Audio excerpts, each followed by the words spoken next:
Fala, galera, tudo bem? Aqui é o Paulo Jacobina, do projeto Pedra de Afiar. Estou aqui no Boteco Menri. O patrão está de folga, pediu para a gente tomar conta. E como diria o patrão, bom dia para quem é de bom dia, boa noite para quem é de boa noite, 93 para quem é de 93, paz profunda para quem é de paz profunda e que as rosas floresçam em vossas cruzes. Hoje estamos aqui com a Zoe para conversar sobre tarô, mas antes de apresentarmos a nossa convidada, chamar para a mesa do nosso Boteco Illuminati os membros do nosso Boteco. Ele, diretamente do Projeto Menri, o nosso diretor, camarada Rodrigo Lutar. Salve, pessoal. Estou esperando uma aula sobre tarô, uma aula boa de uma nobre ensaísta. Perfeito. Também do Projeto Menri, nosso Felipe Neto, quer dizer, nosso amigo Florindo Neto, né, nosso mestre cervejeiro. Salve, Florindo. Parece que o apelido vai ficar mesmo. Tarô é sempre um assunto inesgotável e quanto mais a gente ouve, mais fascinado eu fico. Vamos ver. Vindo do outro lado do mundo, diretamente do futuro, o nosso amigo do tarô no Japão, Robson Belli. Tarô é um assunto inesgotável, né? Então, ohayô, para quem está aqui comigo, konbawa, para quem estiver assistindo isso à noite, e konnichiwa, estiver vendo à tarde, isso em outro horário. Tarô é sempre bom e lives de tarô nunca cansam. Nosso mestre das máscaras e dos tambores, né? E da psique, André Correia, do André Correia Paganismo. Saudações, seres humanos. Tarô, como o Robson disse, como todo mundo está dizendo, um assunto que não esgota, um assunto muito interessante. E hoje, tarô conversando com várias linguagens em diversos universos, inclusive artes. Eu acho que vai ser um assunto interessantíssimo, pois a gente pode trazer Jodorowsky junto com essa conversa. Vai ser muito bom. Integrando a mesa hoje também, nosso querido Fausto Ramos, da Escola Causofia. Seja bem-vindo, Fausto.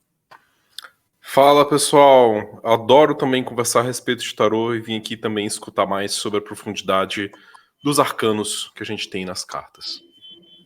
E hoje vocês já viram que o boteco está cheio e trouxemos também para compor a nossa mesa esse que tem um dos corações mais sensíveis e incríveis do cenário ocultista, Rogério da Palimpsesto. Seja bem-vindo, Rogério.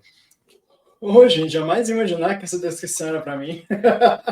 Tarô é vida, E a gente está aí para mais um bate-papo. Obrigado mais uma vez. E promovendo a campanha para lançar o Tarô A Máquina de Imaginar e o livro do Júlio, Alquimia do Símbolo, mas a gente vai falar disso daqui a pouquinho. Perfeito. E agora a nossa convidada de honra da noite, né, do dia, da tarde, de qualquer momento que você esteja acompanhando esse nosso podcast, Zoe de Camares. A Zoe é formada em letras com pós-graduação em História Social da Linguagem. Ela ministra cursos de tarô, além de atender em Curitiba, né, a cidade onde ela reside. Para quem não conhece, isso já demonstra um certo desvio de caráter, né, mas a Zoe é autora do tarô direto do site Personário. Seja bem-vinda, Zoe. Obrigada. Prazer estar aqui com vocês. Legal, gostei do boteco, tá bem florido. O prazer é todo nosso e nós temos uma tradição no boteco, né? Quem senta no boteco pela primeira vez tem que contar a sua história, contar como é que você chegou no mundo do tarô, o que foi que te levou para esse caminho, e contar um pouco da sua jornada, por favor, que é uma das coisas que o nosso público mais gosta, saber como as pessoas chegaram no cenário ocultista. Bom, eu fui uma menina que vivia dentro da biblioteca. Minha mãe saía para bater perna na rua e me deixava na biblioteca porque eu não gostava de ficar correndo atrás dela na rua. E eu agradeço muito, sabe? Por isso, por ter passado todas essas tardes na biblioteca. E desde que eu me entendo por gente, lá em casa todo mundo gostou, assim, sempre teve um pezinho nisso. Minha mãe curtia uma bibliomancia, meu pai, às vezes, quando ele tomava umas e outras, ele dizia que sabia ler a mão, mas não queria ler a da gente. Então, assim, pelo menos não havia preconceito com relação ao assunto. Então, logo apareceram os livros de Xing, desde que eu me entendo por gente, tem um livro de Xing, tinha um livro de Xing lá em casa. Agora, o que me levou para o tarô, na real, e eu estava pensando sobre isso aqui, relendo o tarô, A Máquina de Imaginar, aqui, do Alberto Cousteau, eu voltei aos meus 17 anos, na Biblioteca Pública do Paraná, lendo ficções do Jorge Luiz Borges, e em especial o conto que abre o livro, que é o Tlon Uqbar Orbis Tertius. E ali eu tive um choque, assim, com a ficção entrando na realidade, sabe? Eu estava começando a ler Borges naquela época e me deu um tilt, porque era uma história sobre uma citação, né? Eles estão procurando uma citação que não encontram e encontram depois, e no próprio livro tinha citações, né? Num mecanismo ali de metalinguagem que o Borges faz muito bem. E eu acho que ali eu me perdi para sempre, sabe? Porque deu um tilt mesmo na minha cabeça. Porque como assim? Isso aqui não é uma ficção? E como que está misturando com dados reais? Está citando filósofos que eu já sabia que existiam? E eu lembro que eu saí, fui comer um pastel ali na pastelaria brasileira, ali na frente da biblioteca, meio, sabe, corrompida para todo sempre. E aí, pouco tempo depois, eu trabalhava numa agência de propaganda, chegou o redator, jogou na minha mesa, olha isso daí, acho que você vai curtir. E era uma revista Planeta com as cartas do tarô de Marcélia. E eu falei, cara, que é isso, meu? E eu acho que o tarô fala contigo ou não fala, e o tarô sempre falou comigo. Assim, foi amor à primeira vista, a gente já se encantou ali um com o outro, e não tinha bibliografia, né? Mas havia... em Curitiba tinha isso, né? Em São Paulo, Rio também, livrarias esotéricas, e era um barato. Aqui em Curitiba a gente tinha a Pirâmide e a Esotera. E a Esotera era pertinho de onde eu trabalhava. Então, como eu sempre tive facilidade para ler em espanhol, eu adquiri alguns livros em espanhol e tinha muito pouca coisa publicada em português. E nos livros que tinham ali disponíveis, era o livro do Alberto Cousteau, que foi lançado aqui no Brasil, né, no começo dos anos 80, e o Tarô Clássico. E eu me joguei, e caí de boca nesses livros aí, com tudo, de chavei de cima a baixo, estudei, reestudei, pesquisei, fui atrás, e daí comecei a ler os livros em espanhol, e acho que daí eu passei por todas as etapas que eu acredito que um tarólogo deva passar, né? Que é visitar esse tarô esotérico, né? Eu comecei a ler Eliphas Levi, Diane Fortune, que não fala sobre tarô, mas que está ali, né? Que estava ali na área, e foi lendo todo mundo que passava pela minha frente até chegar no Crowley. Aí já deu um outro tilt, né? Quando chega ali, você tem ali umas revelações. E curti muito esse timing todo. Agora, o que me pegou realmente nesse livro em especial, no Tarô, A Máquina de Imaginar, foi exatamente essa ideia do tarô e da poesia, do tarô e da literatura. E aí volto ali no link com o Jorge Luiz Borges, né? Que é essa coisa do livro infinito, do livro que contém todos os livros, dessa biblioteca muda que nos atinge, né, dessa forma tão fatal no meu caso, eu diria, né, porque eu acho que é um caso que não vai acabar nunca. E foi ali que eu comecei, e já fazendo essas associações do tarô com a literatura, encontrando o tarô na rua, nas festas, nos lugares onde eu ia, nos livros, nos filmes, e fui deixando o tarô esotérico de lado, porque essa parte literária me pegou muito, muito mais. E essa possibilidade de contar uma história, que é essa história que a gente não conhece, né? Essa situação adivinhatória que acontece ali quando você está na frente de alguém e se estabelece essa relação curiosa, né? Você conta uma história que você nunca ouviu. Então, tem uma disponibilidade muito bacana, tanto do consulente quanto do tarólogo, para criar essa situação, esse espaço. E assim foi. E, curiosamente, eu fui bem discriminada. Os meus amigos poetas, eu convivi com bons e grandes poetas, inclusive, aqui em Curitiba.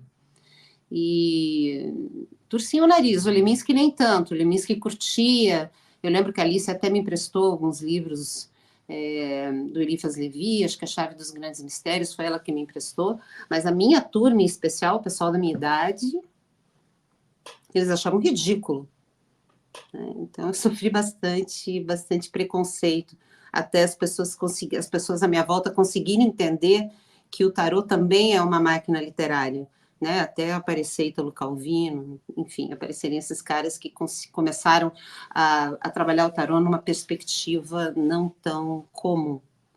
Então, é mais ou menos isso. E aí fui lendo tarô, lendo aqui, lendo ali, e me formei em letras, depois fiz minha pós-graduação. Hoje eu também trabalho como professora de oficinas literárias aqui em Curitiba, ajudo o pessoal a aprender a escrever. E gosto dessas duas funções, assim, trabalho no que eu gosto. Isso é fundamental, né? Quando a gente trabalha, a gente tem contato com aquilo que a gente gosta, a gente vivencia aquilo que a gente gosta, né? E, de certa forma, acho que quase todo mundo aqui passou por um certo preconceito, né, em relação, quando a gente vai enveredar pelo cenário esotérico, e talvez o tarô ele traga um pouco mais, né? Se a gente for parar para pensar que o Philip K. Dick escreveu um livro chamado, né, O Homem do Castelo Alto, que é baseado no I Ching, né, e todo mundo adora, virou até série de streaming, né? Mas se alguém pensar em fazer isso em tarô, talvez seja um tanto quanto controverso, né, de fato. O Rogério tem uma pergunta para você.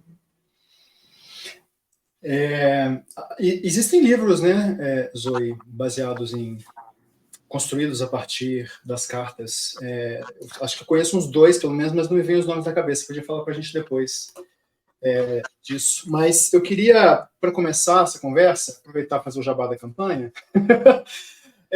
A Zoe, eu conheci a Zoe na época da campanha da Pamela Smith. Ela escreveu um ensaio, né, sobre a relação do tarô da Pamela com Hamlet, de Shakespeare, e é um ensaio que eu mais gosto, do Macbeth, perdão. É um ensaio que eu mais gosto do livro, assim, e transparece na escrita da Zoe essa paixão que ela tem pela literatura. Então, eu achei muito bonito que você falou de quando você se coloca, né, diante de uma pessoa para poder abrir as cartas, abre-se também um universo e tem que existir ali uma disponibilidade, né, e uma receptividade da pessoa que está consultando, né, da consulente e sua, para poder contar uma história que você não conhece. Isso é muito interessante mesmo. E esse aspecto está lá, né, no livro Máquina de Imaginar, do Cousteau.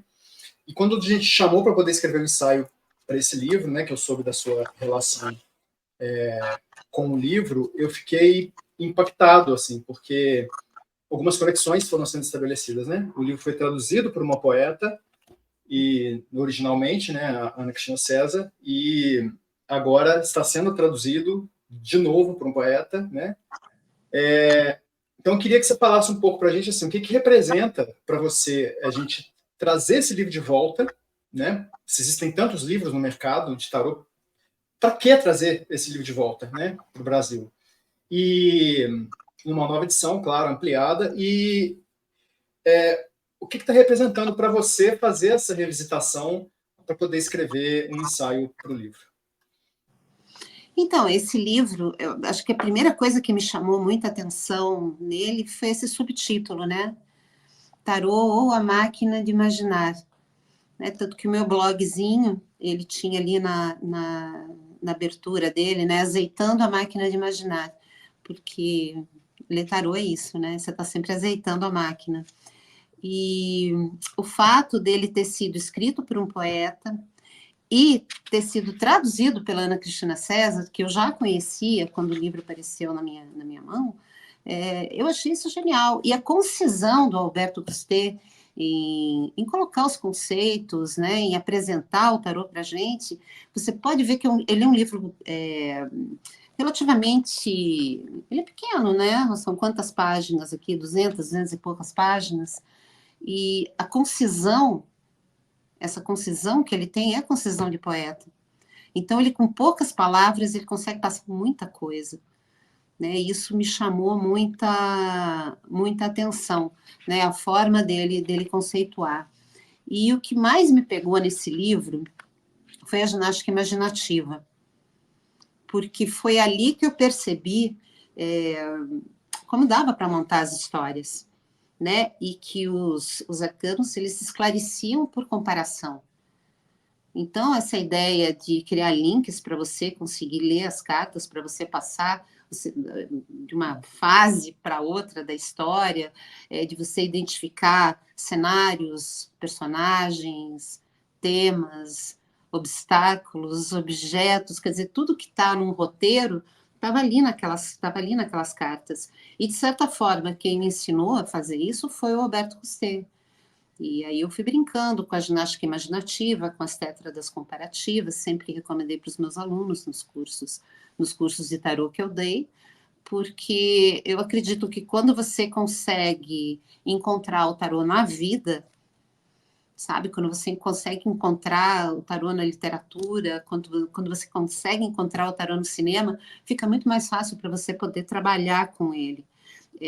Os sistemas esotéricos paralelos, que eu acho que são, inclusive, desnecessários para o tarô, porque só ali o tarô de Marselha, ali se basta. Entende? Bacana quando você faz analogia com a cabala, bacana quando você faz analogia, às vezes meio forçada até, com a astrologia, mas não precisa de nada disso. A história está toda ali, todas as histórias estão ali.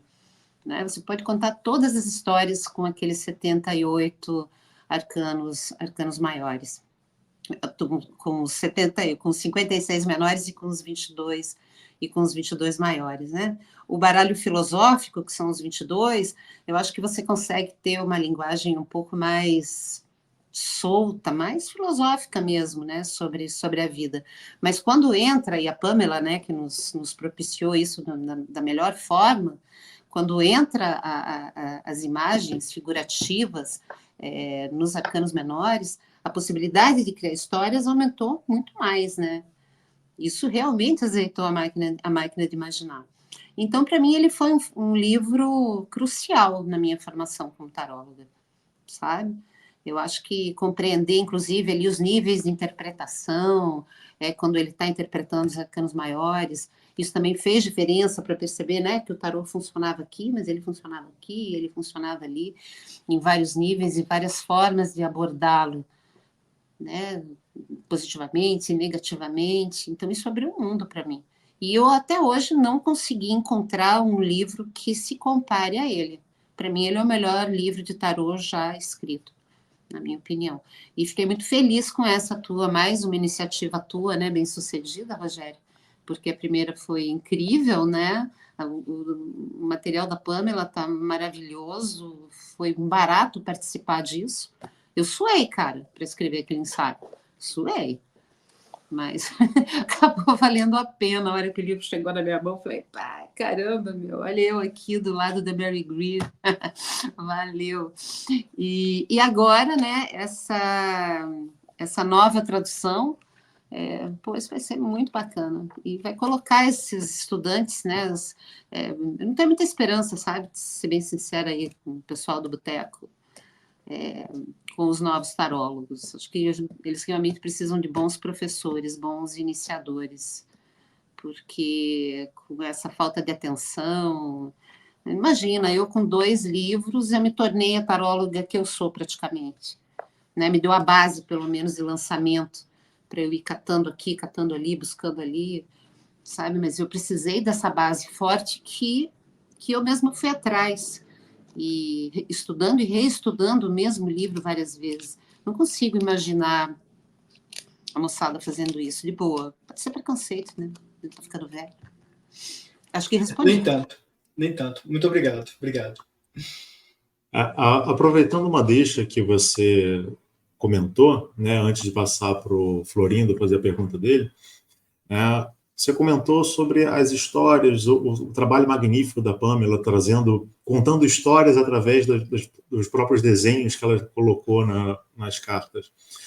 E quando a gente vai estudar o tarô, né, a gente sabe, num primeiro momento a gente estuda que, como você comentou, os arcanos maiores eles são mais amplos, né, eles contam mais coisas, enquanto os arcanos menores eles tendem a restringir. Mas mesmo nessa restrição, a gente consegue perceber outras camadas ali dentro também, né? Porque a própria figura, ela conta uma história, ela tem o seu simbolismo de quando você cria essa imagem para você, e no meio esotérico, algumas linhas falam que você tem que criar o seu próprio tarô para especificar justamente a sua própria jornada pessoal. Quando você dá aula de tarô, para quem tem a oportunidade de estudar com você em Curitiba, você busca passar essas questões para as pessoas, dessas camadas, camadas atrás de camadas que você vai encontrar através de cada carta, de como aquilo pode se contar outras histórias de maneira isolada ou de maneira em conjunto. Como é que você passa o seu processo de ministrar esse conhecimento para as novas gerações?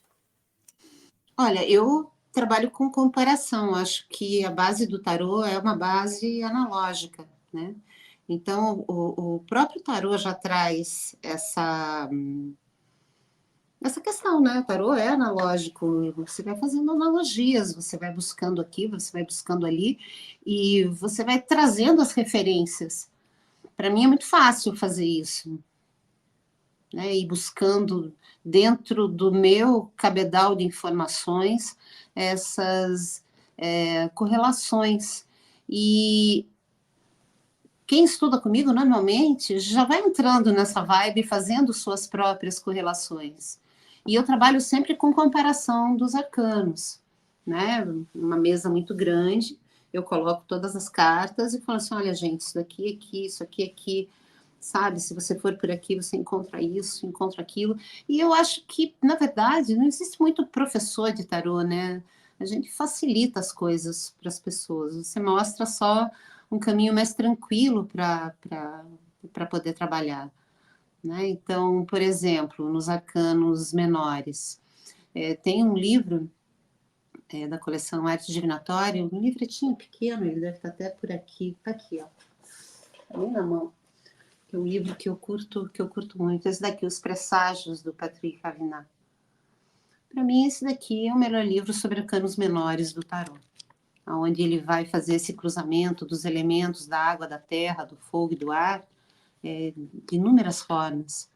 Então, eu acho que isso daqui abre, por exemplo, um espaço de correlações que normalmente você não encontra.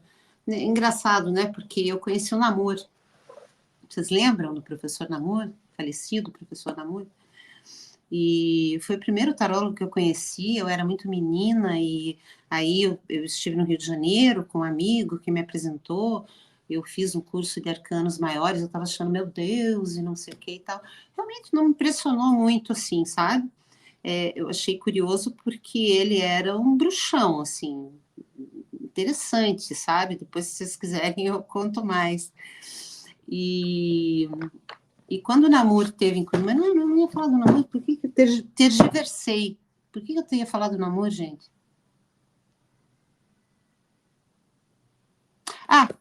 Porque em determinado momento, muito tempo depois, não foi muito boa a relação, achei complicado trabalhar com ele, porque eu produzi o curso dele aqui. Passado anos e anos depois, ele veio falar comigo e falou assim, mas qual material que você tem acesso? Você lê em inglês? Você lê livros escritos em outras línguas e tal? Como é que você consegue ter essa amplitude toda? Eu falei, não sei. Não sei, é cultura, né? As relações que eu consigo fazer e que eu faço simplesmente. Então, eu acho que com os alunos é isso que eu proponho e normalmente dá certo, sabe?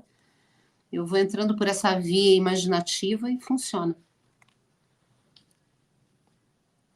Perfeito, então. Muito obrigado. Florindo? Boa noite. Eu achei bem legal a sua introdução falando de Borges, me lembrou da período da faculdade, onde eu devorei Borges também. Tanto é que até na questão do tarô eu chamo o tarô de O Livro de Areia. Também Sim. referência. É um livro que você abre e nunca está na mesma página, né? Multiplicado ainda pelas pessoas que estão na nossa frente também na hora, é incrível. Mas a questão é a seguinte, você falou que você vai muito para a área do tarô voltado com a literatura, né? Entendo bastante essa área também, e acha que, digamos assim, é uma maneira de, você comentou que é uma maneira de superar essa questão mais mística ou mais esotérica do tarô, e eu queria saber como é que é essa relação com o seu consulente. O seu consulente, hoje em dia, ele está em busca, por exemplo, dessa questão mais literária mesmo, ou ainda está naquela questão de mística e tudo mais? Ou ele já está nessa de história? Qual é a história que estão contando para mim? Qual é a história que eu estou contando? Né? O que você percebe hoje nos consulentes de hoje? Olha, eu acho que eu tenho sorte, sabe? Eu tenho sorte, porque faz tempo que não aparece gente maluca com lista de pergunta. Porque isso já me aconteceu algumas vezes. Se eu for contar, eu vou fazer 40 anos de tarô ano que vem, né? Então, imagina a quantidade de história para contar que eu tenho sobre atendimentos e leituras de tarô. Essa moça, me lembro, ela chegou com a família inteira sentou no sofá, eu tinha uma salinha onde atendia, ela entrou e ela tirou as listas e ela falou: meu tio comprará a loja, minha tia casará com um homem estranho. E eu olhei para a cara dela, né? Eu falei assim, cara. E o que eu sempre levei muito a sério é que eu não desprezo perguntas. Você me traz uma pergunta, eu vou responder a pergunta. Claro, eu acredito que dá para a gente conversar sobre essa pergunta. Primeiro, você quer realmente essa resposta? Você está pronta para escutar essa resposta? Você está pronto para escutar? É isso mesmo que você quer saber? Ou será que não é melhor perguntarmos tal? Porque tem a arte da pergunta aí, né? Então, eu tento mostrar para o meu consulente qual é a melhor pergunta para poder responder aquilo que ele quer. Mas eu não desprezo nenhuma pergunta. A pergunta chega, eu aceito a pergunta e vou fundo. E já me aconteceu de eu ter consulentes incríveis, maravilhosos, onde eu pude ser profunda. Quando eu percebo que a pessoa tem uma viagem mais de autoconhecimento mesmo, que ela está afim de dar uma mergulhada, eu prefiro trabalhar com o Tote. É um tarô que me faz com que eu penetre, sabe, de uma maneira mais intensa. A Pamela eu gosto muito para leituras de cunho mais adivinhatório. Eu vou percebendo a vibe do consulente e escolho o tarô que eu vou usar. Normalmente eu faço isso. Agora, com relação às perguntas que me chegam, e se as pessoas entram por esse viés literário, eu acho que ele serve a mim e aos meus alunos. Na hora da leitura, a pessoa chega e fala assim, cara, ele vai ficar comigo, vai rolar essa história, a gente vai ficar junto? Sabe? Essa é a pergunta mais comum e todo mundo sabe disso.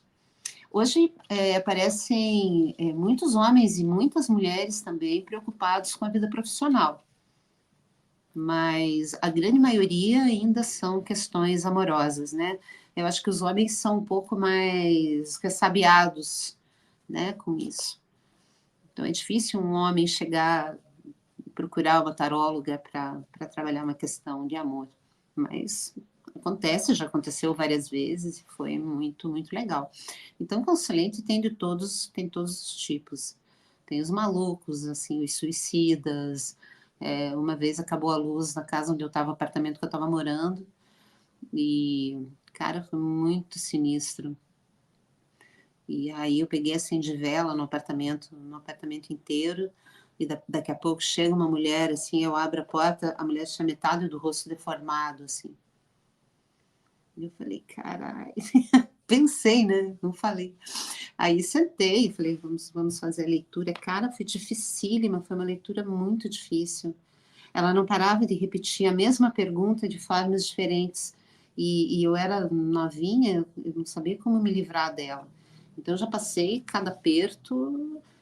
Então, acho que a parte literária é mais para contar as histórias de tarô que me aconteceram, me serve mais para isso do que para a própria leitura. Agora, isso está embutido, né, na minha facilidade de ler aquilo ali.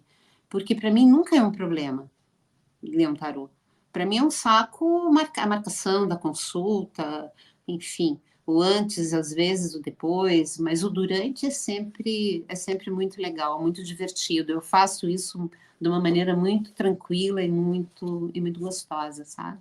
Então, acho que a história, de alguma maneira, a literatura está ali, né? Porque, na real, por que você está contando aquela história? Por que você está dando aquela resposta? Cara, você está inventando. Você está inventando uma resposta para a pessoa. É isso. Agora, como é que essa história que você está inventando para a pessoa calha exatamente e dá certinho e funciona, cabe como uma luva naquele lugar? Você está inventando. Eu estou olhando para aquelas cartas e eu estou tendo um exercício. Eu estou ligando um símbolo com outro, uma cor com a outra, um gesto com outro gesto, e eu estou montando uma história. Eu até hoje me surpreendo e me surpreendo muito. Perfeito, muito obrigado. Perfeito. Fausto, você tem uma pergunta? Sim. Zoe, tá sendo fantástico te escutar comentar a respeito do tarô e quando que você descobriu uma forma de investigar melhor sobre os símbolos por meio da literatura. Eu, pessoalmente, passei por um ciclo estudando bastante sobre sonhos, sobre a interpretação dos sonhos, que foi o que também me despertou esse estalo para entender o tarô como sendo uma coisa que excita a nossa mente para criar essas histórias, vendo símbolos, correspondendo e relacionando e entendendo o significado daquela história pela relação entre os símbolos. Mas também estudando sobre sonhos, sobre inconsciente coletivo, sobre a forma como nós, enquanto espécie, estamos o tempo todo criando novos signos, criando novos símbolos para poder expressar e interpretar a nossa realidade. Eu comento sobre o quanto que eu vejo que é muito comum para muitos artistas que querem criar a sua própria versão do tarô. Em alguns casos, eles criam um arcano novo, criam uma nova carta, criam um novo arcano maior. Você sente que existe espaço para essa criação, para essa inovação dentro da leitura do tarô enquanto um livro de histórias? Ou você sente que ele já está fechado e completo? Nossa, eu acho maravilhosa essa abertura. Eu estava em Minas Gerais, morando em Ouro Preto, e eu me lembro uma vez que eu estava em Tiradentes, e eu fui numa exposição onde cada artista fez um arcano do tarô. Cara, é muito lindo, é um livro aberto, interessante que ele é um sistema sintético de pensamento, mas ele se abre, né, como falou nosso amigo ali sobre o livro de areia, para todas as histórias. E essas histórias são, inclusive, as histórias desses artistas, né, que se arriscam a criar novos símbolos, novos movimentos. Essa relação do tarô com o sonho, eu acho que ela é muito forte, muito importante. Eu sempre sonhei em Technicolor, né? E eu sempre tive sonhos muito intensos. Sempre fui uma grande sonhadora. E eu me lembro que, durante uma época, eu comecei a meditar com o tarô. Então, eu ia, o mago, ele se movimentava e ele dava abertura para a sacerdotisa, que se levantava, que fazia um gesto, que contactava com a imperatriz, e eu ia, sempre com essa ideia da via seca e da via úmida do Rousset, mas eu nunca conseguia chegar num enforcado. Quando chegava no final da via solar, e ia cair para a via lunar, eu dormia. Até acho que eu vou repetir isso, sabe? Para ver se eu consigo hoje. Mas eu nunca consegui. Chegava na casa da força, eu caía no sono. E eram sonhos maluquérrimos. No final do ano passado, eu resolvi fazer um experimento, mas eu loqueei, porque eu peguei o tarô do Crowley. E aí eu falei, eu vou pegar um livro, uma carta por noite, eu vou sortear uma carta, e eu vou trazer a imagem dessa carta antes de dormir, e eu vou ver o que acontece. E, cara, começou a rolar um negócio, meu Deus do céu, forte, forte, forte. E eu fui e anotava, e aí eu estava experimentando como é que é o nome? Esqueci agora. Tem o Instagram e tem um outro do Meta. Como é que é? Threads. E eu comecei a experimentar ali. E escrever, eu fotografava a carta, escrevia o que eu tinha sonhado, claro, com algumas censuras, né? Mas sempre tentando dar um tratamento literário para esse texto que eu apresentava ali no final, que eu publicava. E só que chegou uma semana depois, eu tive que parar, porque o negócio começou a ficar pesado para o meu lado. Eu falei, pô, você tá loqueando, meu. E eu tirei três dias seguidos, 3 noites seguidas, né? A Rainha de Copas. E não é uma carta que tem um impacto negativo, pelo contrário, né? Ela é suave, é uma imagem suave no tarot do Crowley, né? Você tem vontade realmente de mergulhar. Meu Deus do céu. E como eu durmo com a minha filhinha, eu tenho uma filhinha típica, e ela dorme do meu lado. Eu falei, eu não posso colocar ela em risco, porque tá ficando muito doida. Eu continuaria, sabe? Eu acho que eu continuaria porque eu não sou de me acovardar com esse tipo de situação. Mas ali do lado dela, eu falei, não, eu vou parar. Eu vou parar. Porque é muito doido. Abre um espaço dentro da gente que não é uma coisa ordinária, né? A gente sabe disso. E dentro, aproveitando esse gancho que você deu, né, antes do Robson trazer a pergunta dele, né, você comentou que você fez vários experimentos em relação ao tarô, né, e geralmente a gente passa por determinadas situações quando a gente vivencia uma profissão, né, e o tarô se tornou a sua profissão, a gente tende a ter um pouco de dificuldade de utilizar essas ferramentas para a gente mesmo, né, como mesmo para perceber, ter uma noção geral sobre a vida. E você costuma fazer isso ou você já transcendeu e já está numa fase mais de perceber as cartas do tarô no momento da vida? Você está passando por uma determinada questão, aí você fala, eu estou diante da carta da lua. Não, nessa situação são os enamorados que aparecem para mim, mas eu estou vendo um toque de 2 de copas ali nessa situação. Como é que você percebe isso na sua vida? Como é que você usa o tarô no seu dia a dia para você mesmo, né? Não para os seus clientes? Eu faço esse tipo de relação que você citou agora, de falar, nossa, olha, essa situação tem a ver aqui com três espadas total, isso aqui e tal. Então, eu tenho um diálogo interno comigo mesmo, onde o tarô sempre tá presente. Há muito tempo eu não leio tarô para mim. Não consigo me lembrar quando que foi a última vez. Eu não tenho vontade de ler tarô para mim. Eu sei ler, eu consigo, eu chamo a Zoe para ler tarô para mim.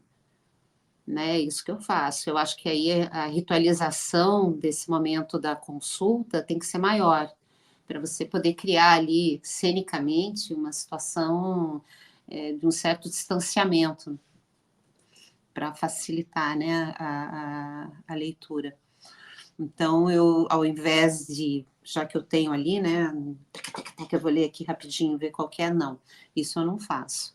E quando eu tenho uma questão também meio difícil ou complicada, eu costumo recorrer aos meus amigos tarólogos, né? Eu falo, me ajuda aí nisso aqui e tal, lê aí para mim, ou lê outra coisa, né? Eu sou muito amiga do Alexandre Lepeletier, e o Lepeletier gosta muito do Lenormand e tal, ele tem uma pegada completamente diferente da minha, e aí às vezes eu vou lá para ele, eu falei, lê aí para mim. Ou o Alexei também, né?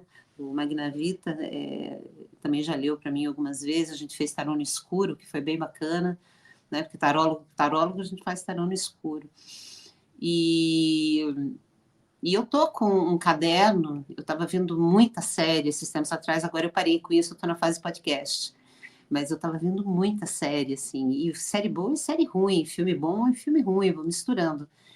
E aí eu vou fazendo os roteiros, eu falo assim, olha, essa situação aqui, tal, essa situação aqui, tal, tal. Eu vou escrevendo como se eu estivesse escrevendo, reescrevendo aquela cena, aquele episódio ou aquele filme com as cartas do tarô, como eu fiz com o Macbeth, né, nessa publicação da Pamela. Então, o tarô está presente na minha vida o tempo todo. E é curioso, assim, porque tudo cansa na vida, né?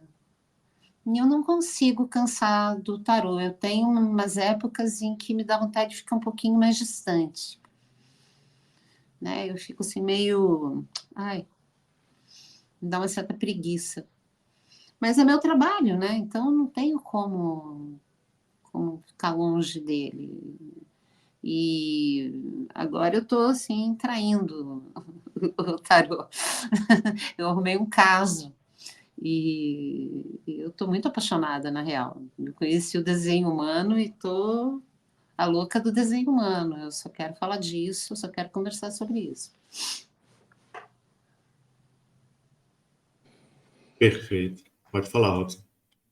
Eu queria saber dela que conselhos ela daria para escritores que desejam incorporar o tarô nos seus trabalhos.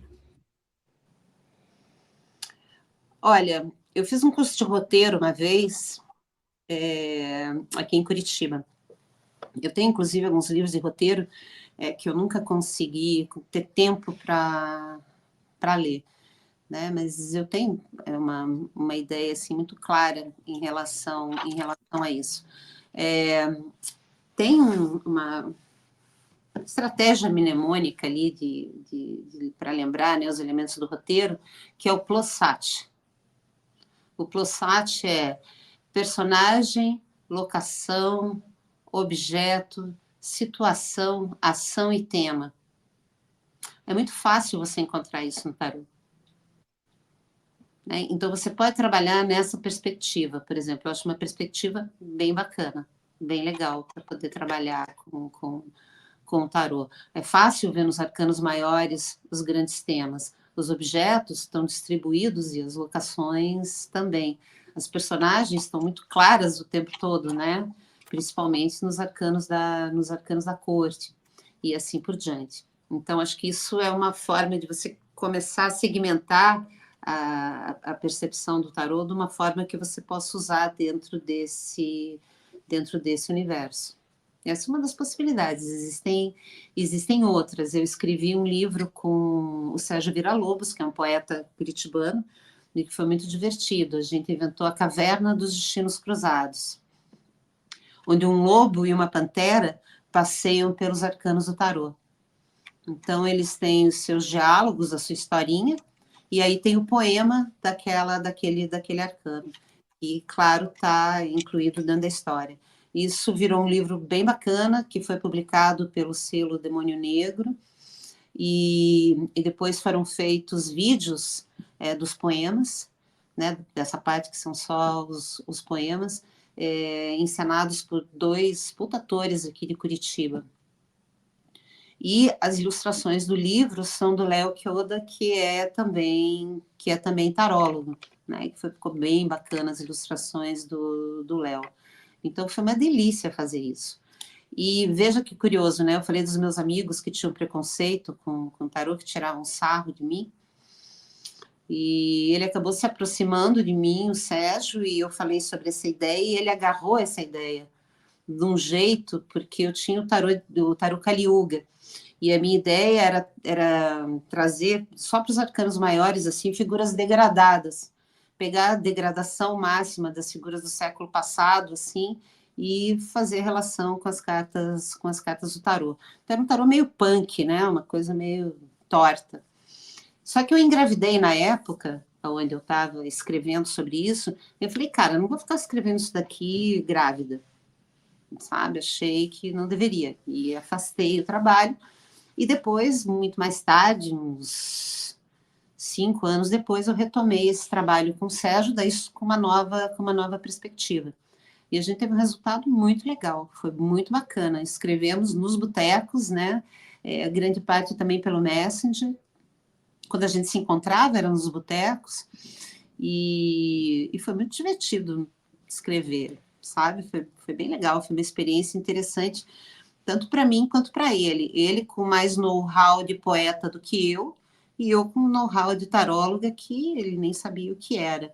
Então a gente foi juntando essas duas coisas ali ao mesmo tempo, eu também com essa facilidade na literatura, e foi fácil, foi muito divertido. Tá aí, tá publicado, acho que vai ter uma reedição agora, a gente está negociando com o Vanderlei, né, da Demônio Negro.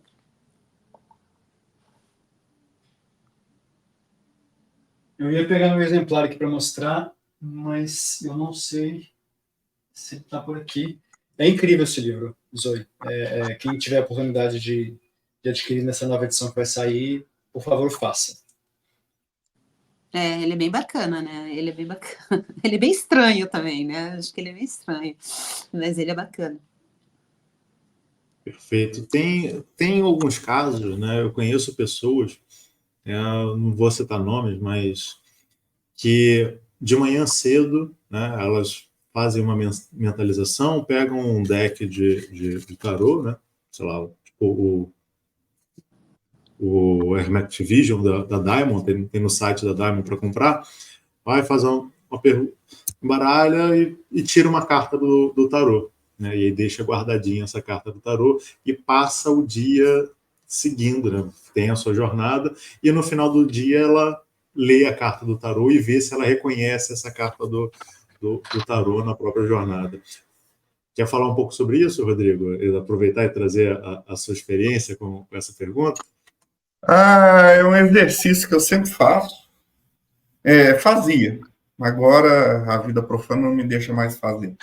Mas é bem interessante. Você tira, às vezes eu fazia com essa tiragem mais simples, ou às vezes com a tiragem europeia, um maior, outro menor.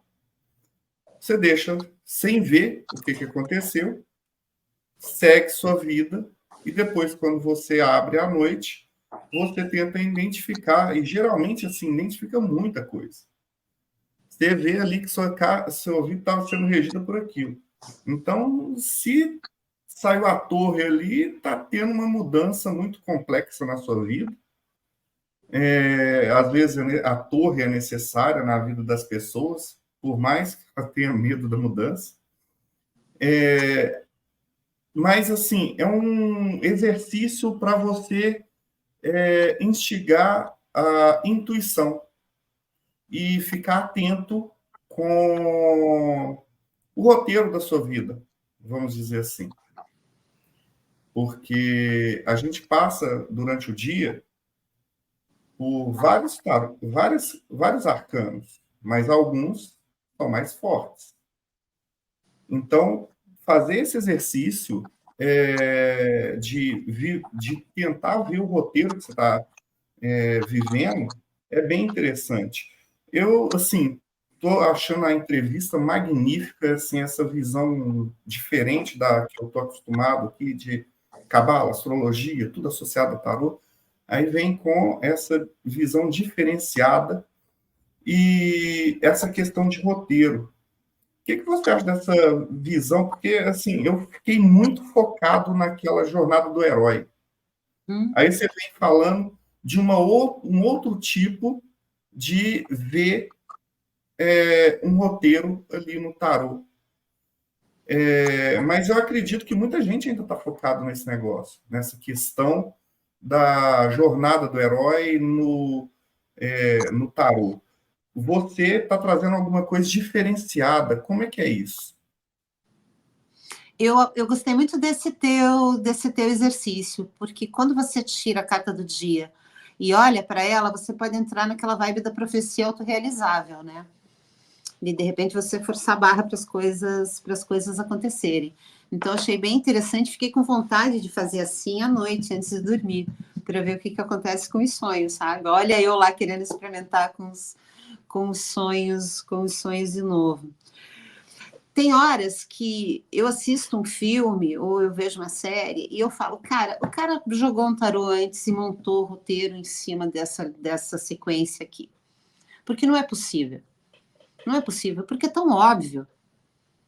sabe? Isso me deixa, às vezes, encasquetada. Mesmo os filmes, né, como o Violino Vermelho, que traz o tarô, eles tiveram orientação de um tarólogo ali, claro. Esse tarólogo nunca está citado nos créditos. Todos os filmes que usam o tarô não tem tarólogo citado nos créditos. Eu acho isso uma puta de uma sacanagem, sabe? Porque cadê o cara? Cadê o cara que orientou isso daqui? Só pode ter orientado. Teve uma orientação, porque, inclusive, no Violino Vermelho, eles modificam alguns arcanos, né? Eles criam modificações que são muito bem feitas, muito inspiradas, muito bem trabalhadas. Cadê o cara que orientou? Onde é que eles foram buscar isso, sabe?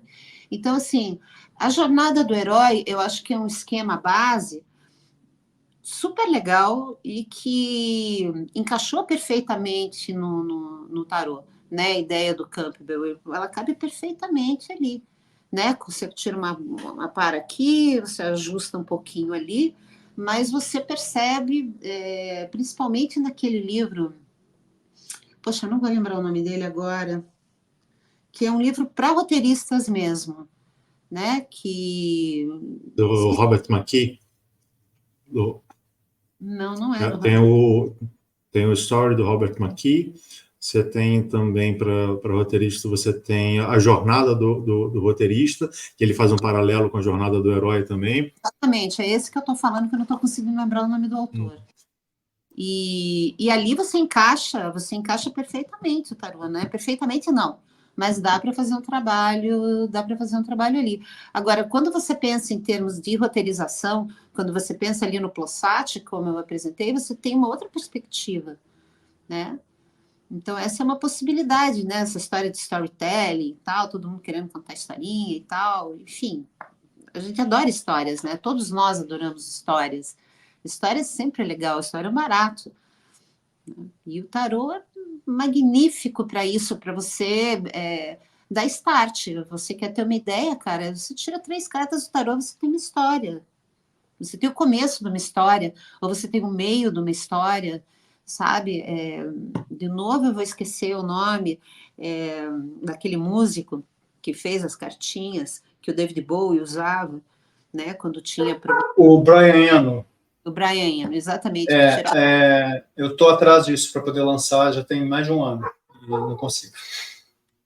Eu vi para vender, eu vi para vender. Eu tenho 3 edições aqui. Cara, isso é muito legal. É muito legal. Incrível, incrível. Então, assim, é um mundo assim que eu acho que é pouco explorado, sabe? Eu tenho vontade, inclusive, de fazer um curso para trabalhar isso. Só tarô e literatura. Né? Esquecer um pouco essa coisa da predição, do lado divinatório, místico do tarô, e partir para uma coisa assim bem exotérica mesmo, sabe? Que eu acho muito legal. Meu olho brilha. O Rodrigo Grola tem um curso assim bem bacana onde mostra as cartas pelos filmes. Ah, é? Poxa, eu não conheço, me passa isso. Quero conhecer esse cara, inclusive. É de explodir a cabeça. Eu estava aqui olhando na minha biblioteca porque ele fez um... Robson, você tá fácil aí? Que eu não encontrei aqui. Um pôster que tem ali, isso que está na mão do Robson. Se puder aumentar o Robson aí. Isso aqui embaixo são sugestões de roteiro seguindo os arcanos maiores. Puxa, que bacana, eu não sabia que isso existia. Olha só. Nada como um bom boteco, hein? São diversos tipos de roteiro. Pode. Também tem um livro, né? Uhum. E ele é para colorir, onde vem instruções sobre roteirização e cartas do tarô. Olha Começa que massa. Contando historinha. Uhum. Grola, tô fazendo teu jabá, paga eu. Né? Essa ideia é muito boa. Não ser de uma pessoa só, cara, inclusive porque ela é muito óbvia, meu. Entende? É lógico isso, é uma coisa lógica. Tarô e literatura tem tudo a ver. Tarô e cinema tem tudo a ver. Né?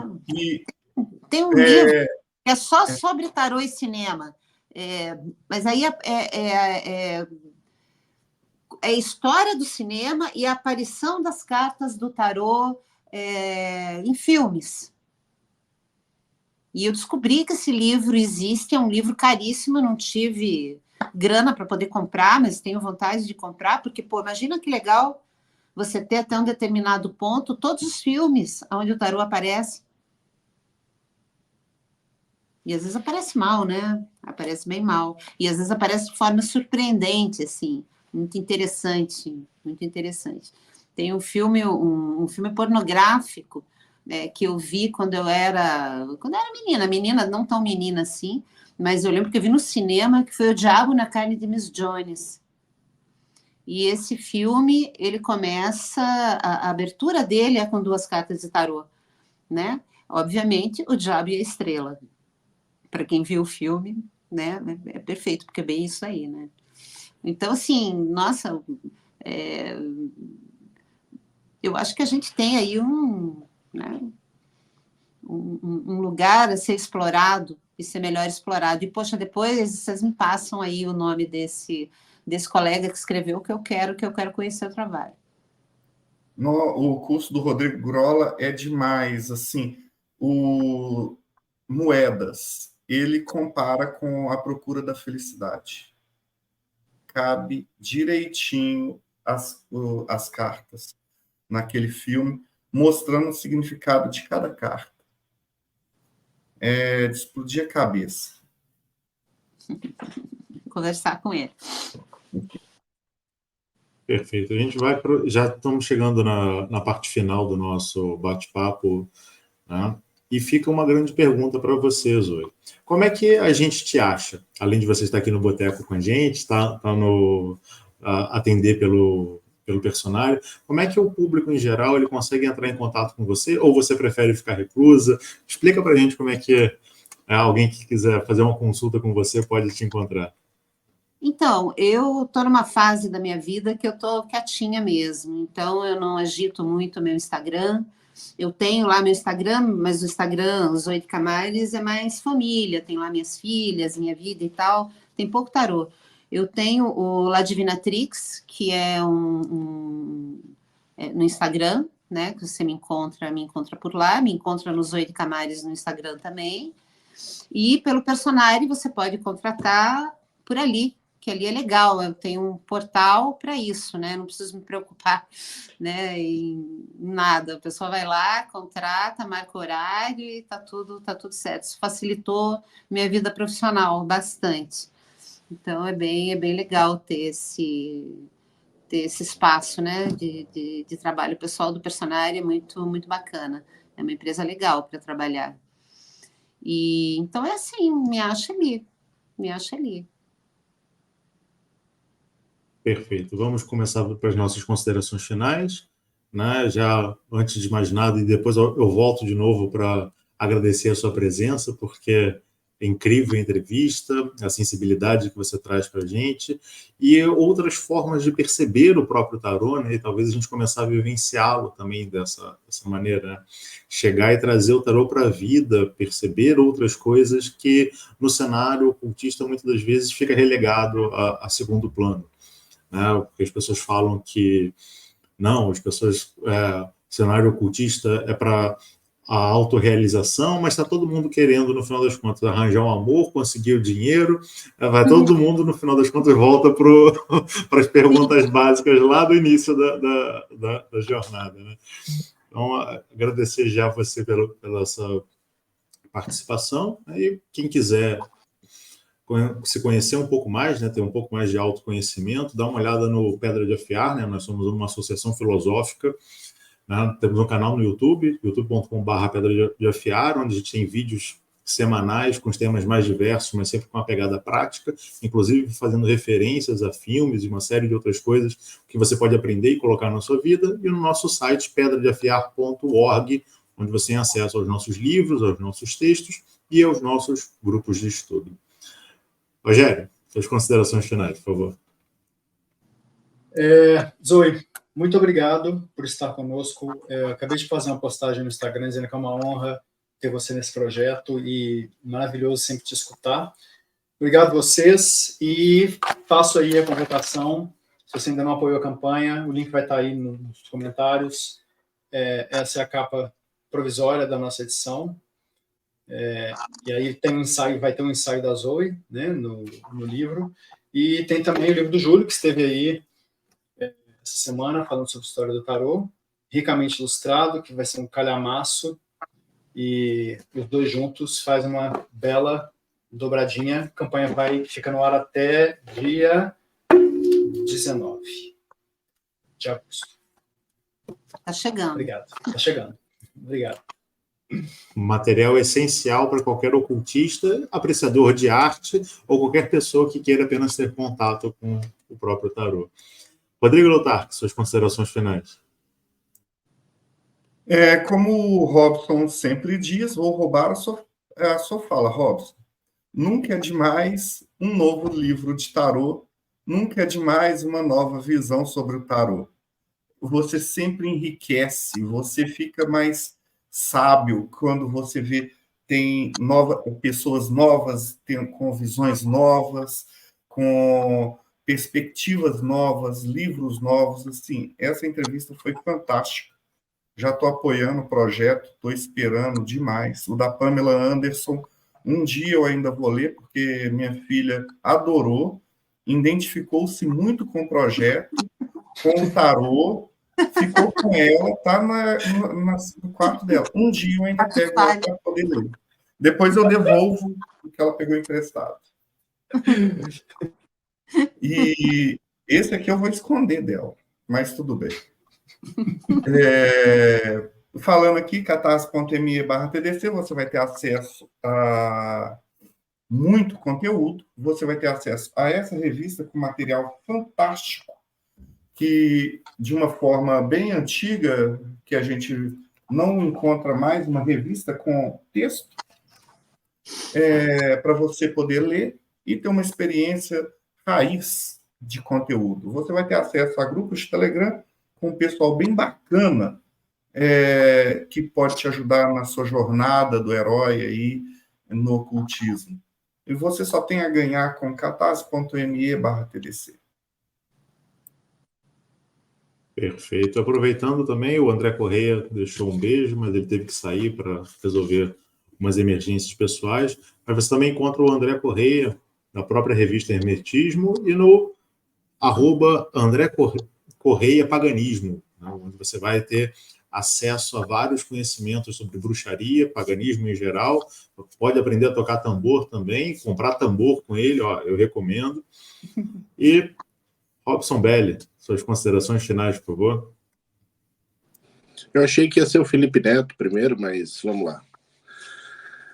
Bom, já que tivemos uma série de confusões de nomes, eu não quero que você tenha confusão com este. Acesse aí, Robson Belli com 2 L's ou enoquiano.com.br também. robsonbelli.com.br, você vai saber quase tudo que eu tenho publicado, porque está sempre desatualizado. E o enoquiano.com.br você vai poder ter acesso ao nosso grupo, onde quase todo mundo é bem-vindo. Então, acessa lá, quem sabe eu vou com a sua cara e aceito você entrar no grupo. Para você que busca um pouco mais de conhecimento esotérico prático, nos procure, pode ser que você dê sorte. Perfeito. Então, Florindo Neto, né, ou Felipe Neto, suas considerações finais. Bem legal o tarô, esse jardim de vereda que se bifurcam, né, trazendo todas essas pessoas para essa mesa, para esse boteco. Foi realmente demais, só tenho a agradecer. Perfeito. Fausto Ramos, suas considerações finais. Zoe, foi fantástico conversar contigo. Me identifiquei muito com a visão que você tem também sobre como lidar com o tarô. Eu penso que existem textos que escrevem textos, histórias que narram histórias, e existe sempre a possibilidade de um novo texto narrar uma nova história, como o lançamento que a gente está tendo agora da campanha da Palimpsestos, com mais um livro sobre tarô, porque esse assunto é de fato inesgotável. Também estou muito empolgado com essa campanha e também vou apoiar essa campanha. Quem quiser me encontrar para poder conversar a respeito de magia do caos, para poder entender esse sistema que alarça os seus tentáculos para 1000 assuntos diferentes relacionados com o esoterismo, com o ocultismo e com a magia, vocês podem me encontrar no site escolacausofia.com.br. Muito obrigado, até por acaso. E, Zoe, suas considerações finais, por favor. Bom, adorei conhecê-los. Foi um prazer sentar nesse boteco florido. Gostei de conversar, porque acredito que vocês tenham me feito algumas perguntas e trazido algumas questões que nunca tinham me sido feitas, e fico feliz falasse um pouquinho sobre a minha trajetória. Então, agradeço muito, agradeço o convite do Rogério e também ter conhecido todos vocês. A gente que agradece, Zoe. E para você que ficou até agora, lembre-se de se inscrever no canal, dar o seu joinha, ativar o sininho de notificação, compartilhar isso com todo mundo que você conhece, porque todo mundo é bem-vindo para assistir. Não é que nem no Robson Belli, que quase todo mundo é bem-vindo. Aqui todo mundo é bem-vindo a assistir, a dar seu joinha, a interagir e deixar o seu comentário aqui embaixo. E até a próxima. Tchau, tchau, pessoal.